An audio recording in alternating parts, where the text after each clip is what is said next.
Számomra az, ami tulajdonképpen meglepő módon ezáltal a 17 éves ember által, aki a librettót írta, kidomborodik ebből a történetből, az engem meglepett, hogy mennyire sajátságosan emel ki ebből a történetből egy szegmenst. A sok mellett egyet nagyon erősen, mégpedig azt, hogy milyen fajta lehetősége van egy áldozati vagy egy alárendelt helyzetben az egyénnek az ellenféllel szemben.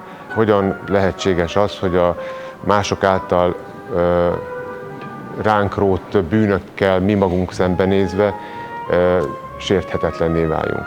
Próbáltam megfejteni azt, hogy azok, amiket a Donizetti strukturálisan felépít, azokat hogyan lehet a mai gondolkodással dramatizálni.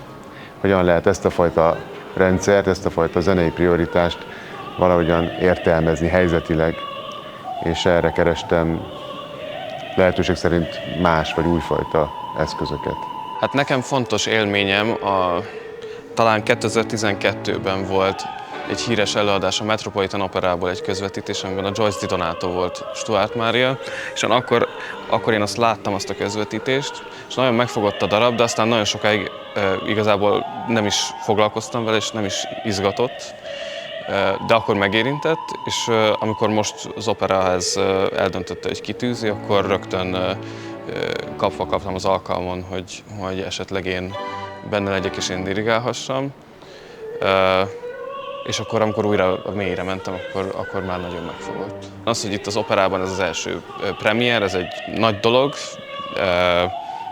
emelkedettséget érzek, de ettől függetlenül inkább fókuszálok a műre, mert lelkileg jó értelemben megérint, és kicsit megváltoztatja a mindennapi hangulatomat a vele való foglalkozás.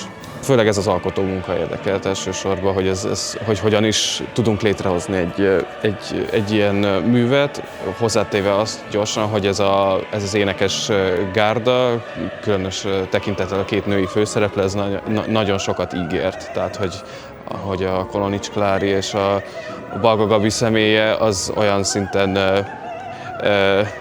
inspiráló volt, és energiát és lelkesedést adott a munkában, hogy ezt nehéz szavakkal kifejezni, és ez gyakorlatilag az embernek a fantáziáját sokszorosan indította be. Kezdőénekesként az Operaház egyik legjobb énekesgárdájával színpadra lépni, ez egy óriási lehetőség és óriási felelősség is, úgy érzem. És főleg úgy, hogy tényleg először mutatjuk be ezt a művet Magyarországon. Ez nem egy fő karakter, egy mellékkarakter, viszont nagyon fontos karakter.